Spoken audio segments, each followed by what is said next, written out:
Big range. Back in January, before I went away, I started a series on relationship, inquiring into the application of the Buddha's teachings to the confusions and inquiries we have around how to relate to the difficulties of our human relationships. It's really not different from anything else, but because we get into such a tangle in our relationships, sometimes it can seem to be quite different. So I'd like to continue that series tonight and speak a bit about the second noble truth as it applies to our relationships. And again, by relationship, I don't necessarily mean only intimate or family relationships. You know, we can have relationships with our neighbors, with the people in the grocery store, with the phone marketer that I spoke with today, you know, with the political calls that we get. We can have relationships with other human beings in just all sorts of ways. So really this is meant to address relationships in a very broad sense. And in the first couple of talks, I spoke about the first noble truth, and I know that Susan has done a whole series on the Four Noble Truths, so in many ways some of this will be just resting on that wisdom and hopefully expanding it a little bit into relationship. But in the talk on the first noble truth, we spoke about the universality of dukkha, or suffering, difficulty, and the idea that we often have in our human relationships that somehow if things were working well, there wouldn't be difficulties, you know, and if there are difficulties, then somebody somewhere must be doing something wrong. And the Buddha is inviting us to understand that this human life is full of difficulty. It just is. And he makes a distinction between pain, difficulty, and suffering, and invites us to understand how we can be fully released from suffering. But we cannot be fully released from difficulty. The Buddha himself had tremendous difficulties in his life. He had all sorts of political problems. He had physical illnesses. He had difficulties with the monks in his order. I can pause for a moment and give a little commercial here for a moment. Susan won't tell you, but she just published a book. And it's a wonderful book, really talking about the difficulties in the Buddha's life, in the Buddha's actual life. And it's on Amazon, and you can find it as an e-book. And you can talk to Susan about it if you want to know more. It's really very wonderful. And one of the things that's really wonderful about it is it dispelled my notion. You know, I didn't realize how much I had imagined the Buddha's life to be idyllic. You know, that if one is really a holy person, then everything just sort of works, you know. And it was just such a wonderful exposition of, well, no, it's not really like that. And even though I teach this, you know, it really kind of challenged that very deep and unconscious assumption that if one is really spiritual, then everybody is just going to think you're really great and go along with pretty much everything you say, and it's just going to be really fun. And his basic teaching is, it's not like that, folks, and it never will be. But what can happen is that we can learn to practice with the difficulties in a way that doesn't interfere with our happiness, and indeed that leads us to profound happiness and joy, even amidst the most difficult of circumstances. So that's really quite an inquiry. And it isn't something that for most of us, we're going to listen to one talk and then go, okay, now I've got it. That it's a practice, just like our meditation practice. It's a practice of sort of gradually unfolding, gradually inquiring, like peeling away those little peels of the onion, really gradually discovering, how does this work? How does this work? And what's possible here? I mention that in particular because this second noble truth, especially when it comes to our relationships, can be really quite a challenge to understand. Because in the second noble truth, the Buddha tells us that our suffering is really caused in our minds, not by external circumstances. He's not talking about pain, mind you. He's talking about suffering, that it's caused in our minds. And indeed, it's caused by wanting or craving. And we can kind of see all sorts of red flags just sort of pop up, when we start thinking about the problem of wanting in relationship. So we're going to try to tease that apart a little bit. Because actually there's wanting and then there's wanting. And to kind of understand what the Buddha means by craving is really an important thing, and can take us quite a while when we bring it right down into that one particular relationship that each of us has in our lives, that we are really totally convinced that our lives would go very, very much better if that person just didn't exist. And so how does it apply there? How does it apply to that difficulty, whatever that difficulty is? And on the first night that I gave this talk, I asked people to write down questions for me. And they were wonderful questions, so I want to, as I go through these talks, to address some of them fairly specifically. And I wanted to reference 3 of the questions tonight, and I'll read them to you. The first one is, how does one best use the practice to reconcile the sometimes very severe feelings associated with suffering, with dukkha, with these relationships which we won't or can't end for various reasons? Perhaps relationships such as difficult parents, selfish children, or alienated life partners, or difficult bosses, or the person in the marketing where you really need their services and it's all very challenging. Is there a point when a relationship is beyond repair which we can facilitate with spiritual practice? And one of the things I'd like to underline at the very beginning is something in each of these questions that I think is worthy of note. And I want to underline here the inquiry into a point when we can facilitate these relationships. And I'll talk about what I think these underlines refer to in just a minute. Here's the next question, though. In the context of a partnership or intimate relationship, if both parties are experiencing great dukkha, dukkha, by the way, is just the Pali word for suffering. If both parties are experiencing great suffering, what's needed?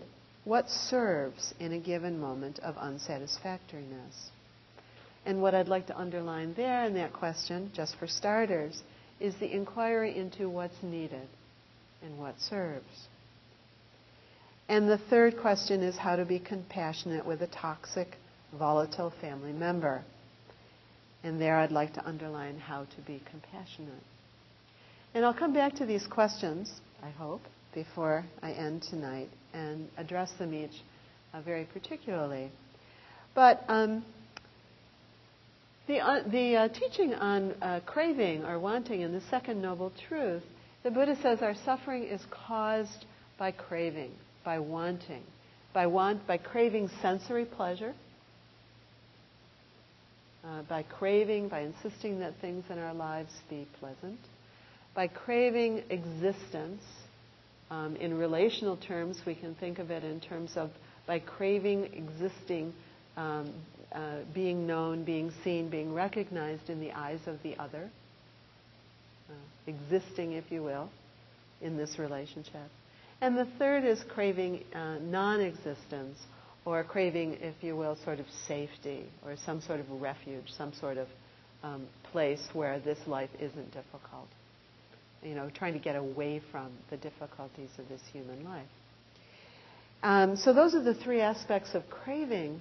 And if we don't understand something important about wanting, these questions actually sort of don't make sense.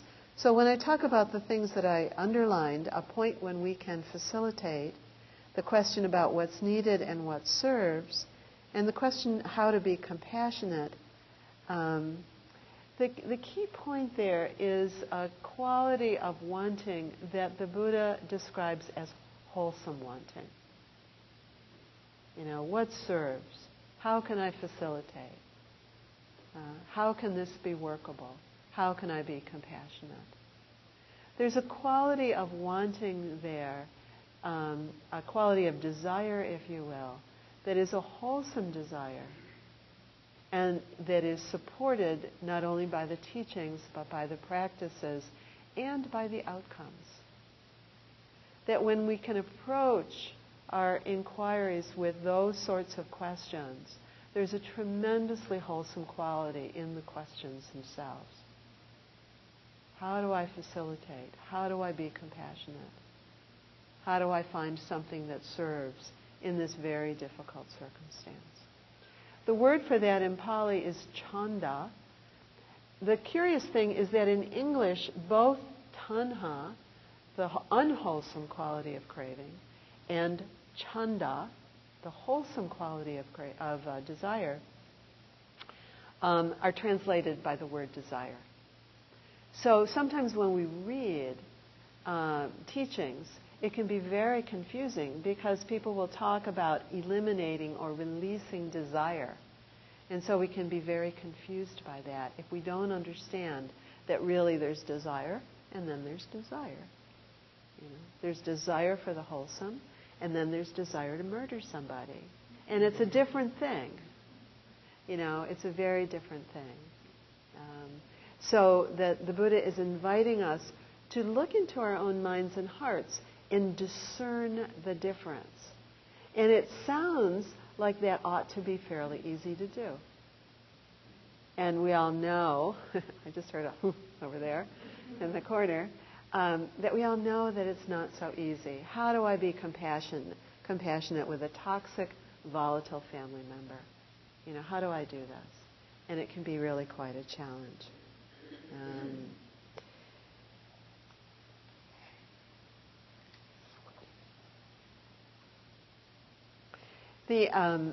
Sometimes when we think about releasing, in the Third Noble Truth, when the Buddha talks about releasing this kind of wanting or this kind of desire for the end or for this kind of craving for things to be different, especially in relationship, it can really seem incredibly sort of dumb, really. It's like, this can't really be possible. For me in my intimate relationship or my relationship with my boss or my relationship with this difficult medical system or whatever, the insurance company, whatever it is that we're dealing with, to release craving, to release wanting, is that really possible? It really can seem like quite a puzzle.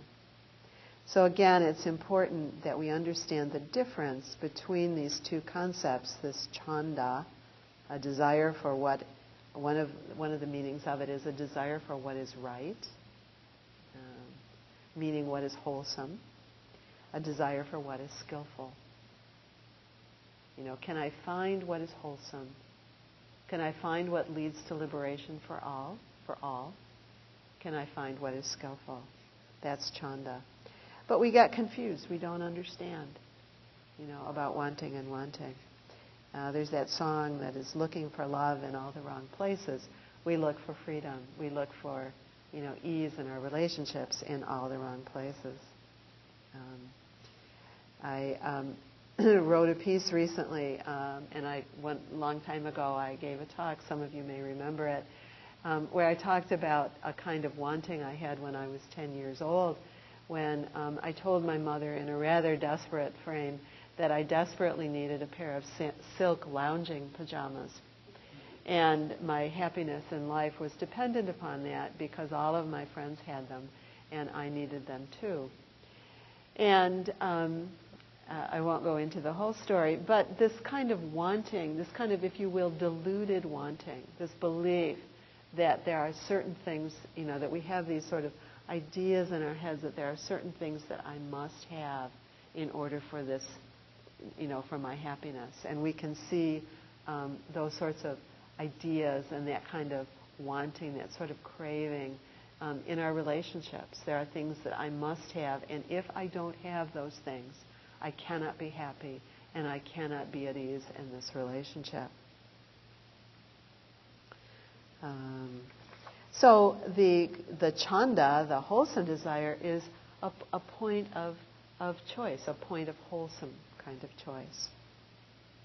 So I'll talk more about that a little bit later, but first I want to talk about this troublesome form of wanting, tanha, this craving, and in particular the craving to exist in the eyes of the other.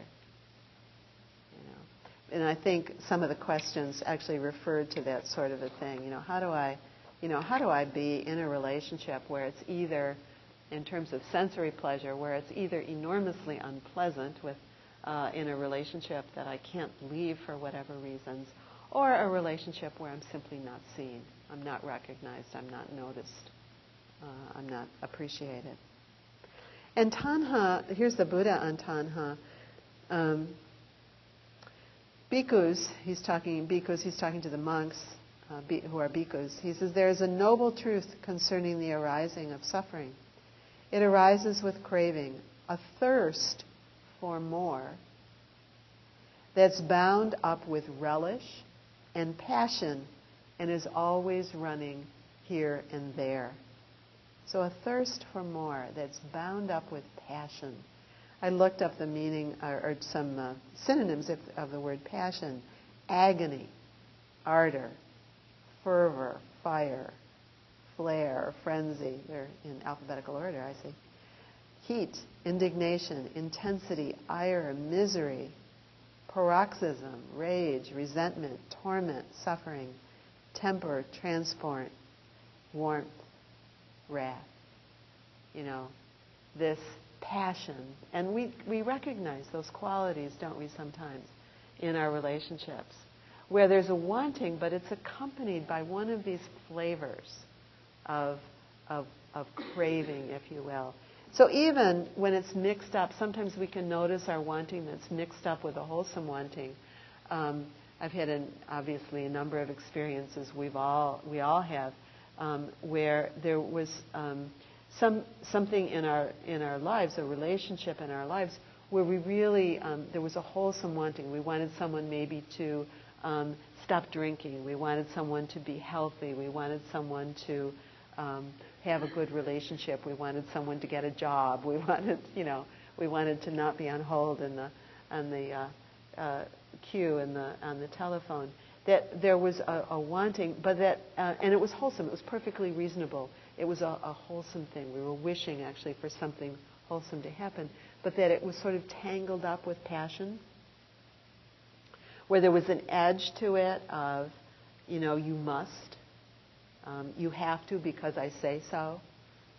Our relatives who smoke, you must stop. So it isn't just a wholesome wanting, it's a kind of righteous, there's a kind of quality of passion or ardor around the wanting. And the Buddha is inviting us to discern the difference, to release one and to cultivate the other. We all know those experiences, this burned me up. Something burned me up. Some relational thing burned us up. The Buddha, again, he says the mind is burning, ideas are burning, mind consciousness is burning, mind contact is burning. And whatever is felt as pleasant or painful, or neither painful nor pleasant, that arises with mind contact, that too is burning. burning with what? Here he's talking about the defilements. He says burning with the fire of desire, the fire of hate, and the fire of delusion. These fires that occur in our minds that basically burn us up, and that are the seeds, if you will, of the wars and the conflicts and the unwholesome interactions that we have in our relationships. It doesn't take long of watching the evening news to see some really unwholesome kinds of passion, where people presumably are wanting wholesome outcomes, but it's incredibly tangled with unwholesome craving and wanting. This is Ajahn Suchito, and I'll read a number of things of his tonight because there's a wonderful teaching that he has on craving. He says, Tanha is a kind of desire that can never be satisfied. It's not a chosen kind of desire, it's a reflex. It's the desire to pull something in and feed on it. The desire that's never satisfied because it just shifts from one sense base to another, from one emotional need to the next, from one sense of achievement to another goal. It's the desire that comes from a black hole of need, however small and manageable that need is. So moving from one experience to the next. And we all know those places in our relationships, don't we? Where, where with maybe with our intimate partners or with our parents or with our children, where we kind of are kind of restless, uneasy, unhappy, wanting something to be different, and it's sort of like just, you're not quite right. And if you would just fill in the blanks, if you would just, then I would be happier. Then I would be happier. And we could spend the whole rest of the evening filling in the blanks. Ajahn Suchito again. He says, do you ever witness how you suffer? Just consider that blur and sense of sliding into or being dumped into a place where you feel unstable, attacked, rejected, or inadequate. So relationally, places where we feel unstable, attacked, rejected, or inadequate.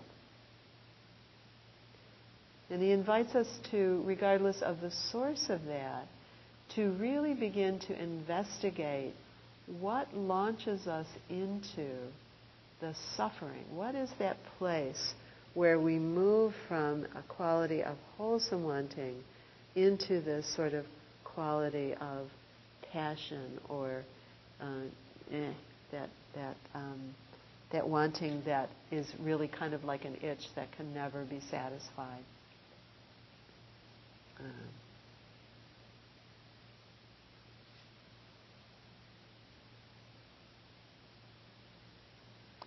Wanting to be projects values and wishes onto everything.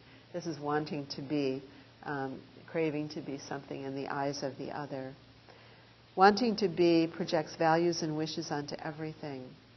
Notice that often when we are doing a mundane chore, for instance, that our attitude is frequently one of wanting to get it done, wanting to have it finished in order to be peaceful, to relax, or to enjoy ourselves.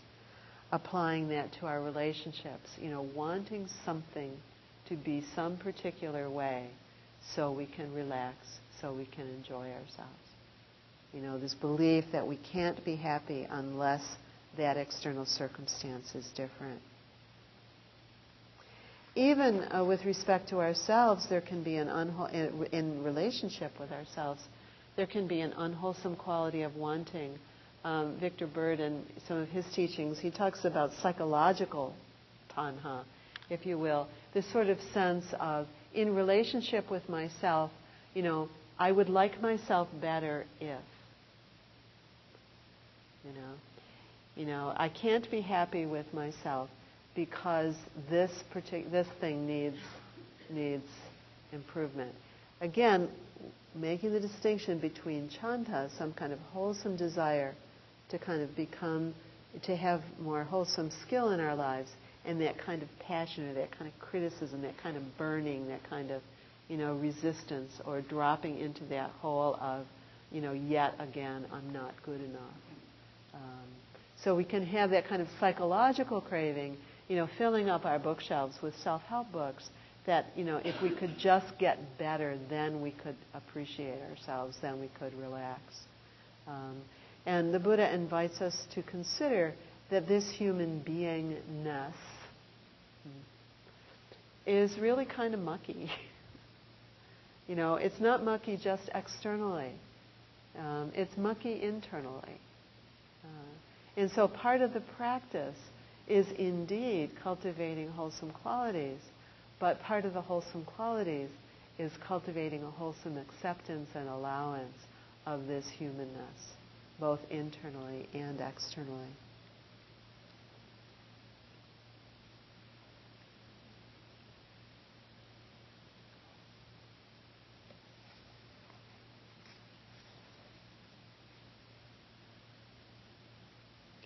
So one of the ways that we can think about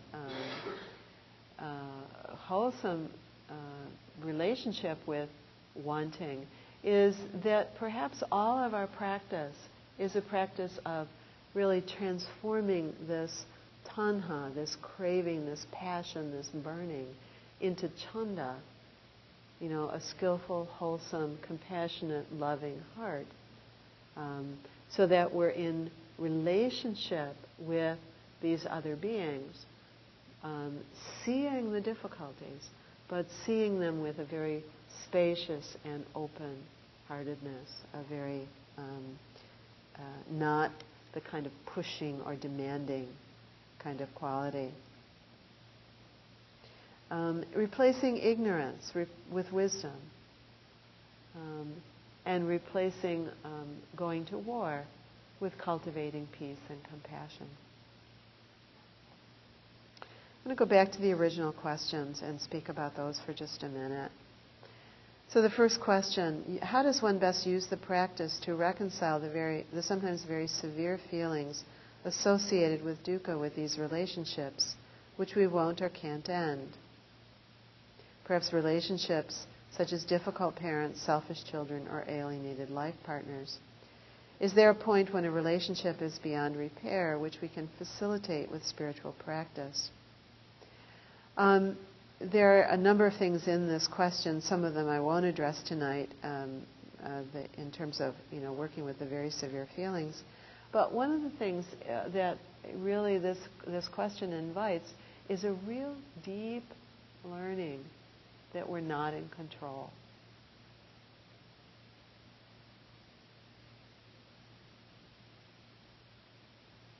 A real deep learning that we're not in control. We're not in control even of our own minds, much less of other people's minds.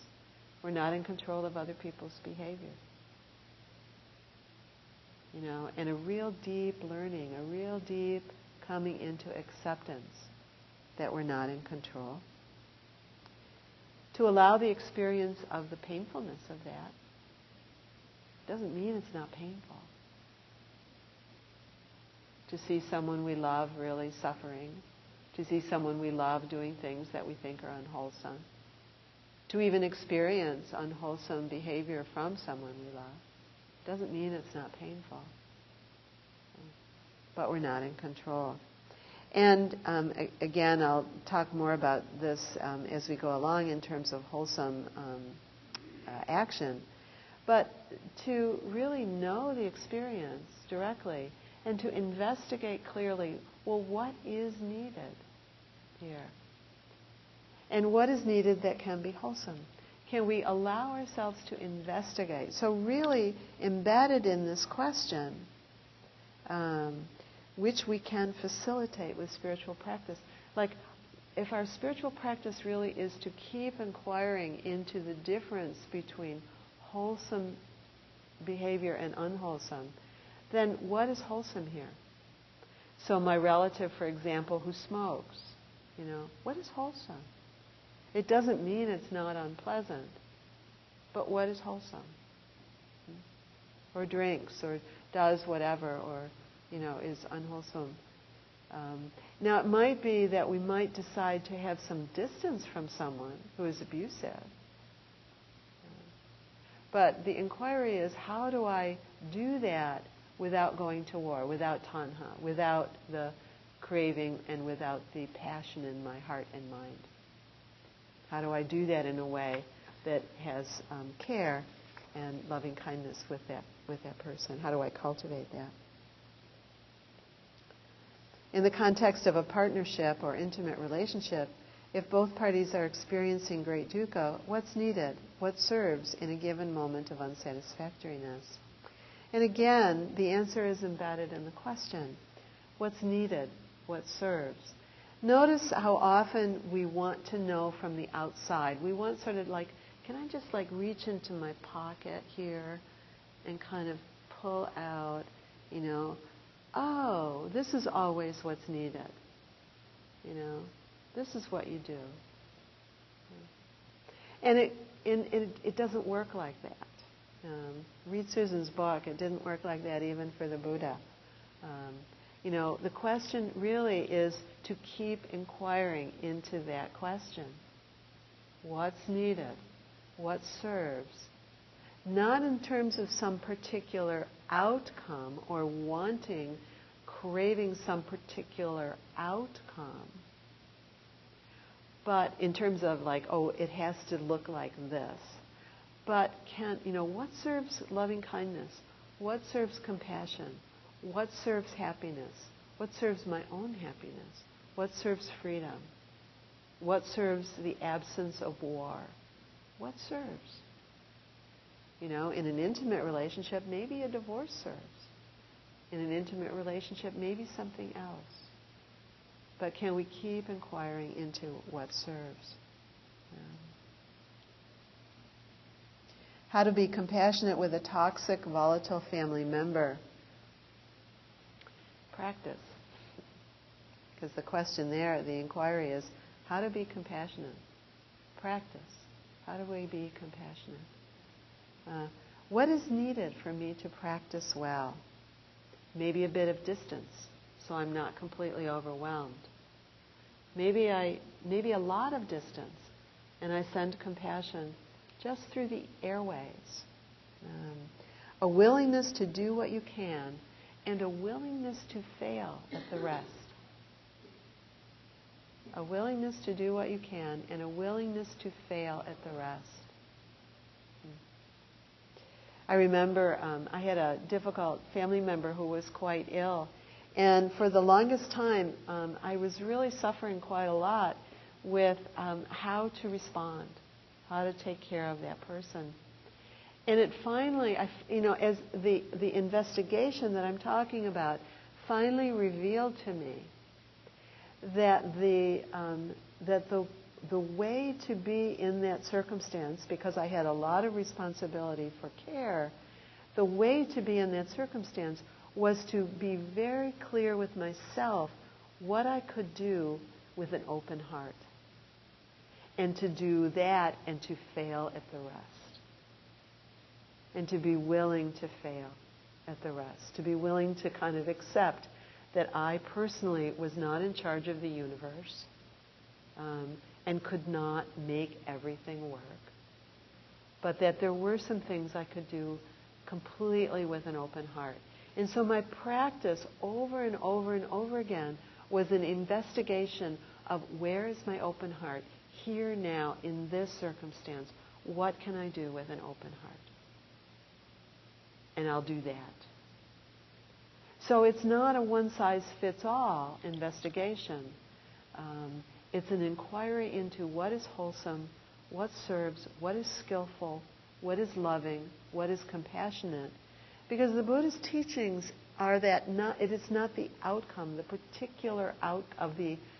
particulars of the human outcome or the relational outcome that really matter, but what can be done with love and compassion, with loving kindness, compassion, and care. So that investigation is releasing that kind of craving. We'll talk about that more the next time. Releasing that kind of craving and cultivating these qualities of mind and heart. What can I do that is wholesome?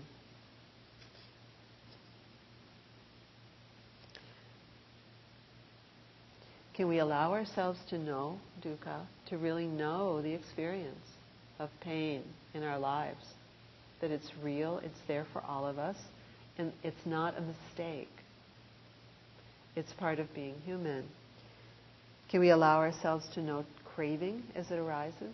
To know that kind of passion, that kind of wanting, that kind of black hole, if you will, that we all fall into with, I don't know about you, I do with considerable regularity.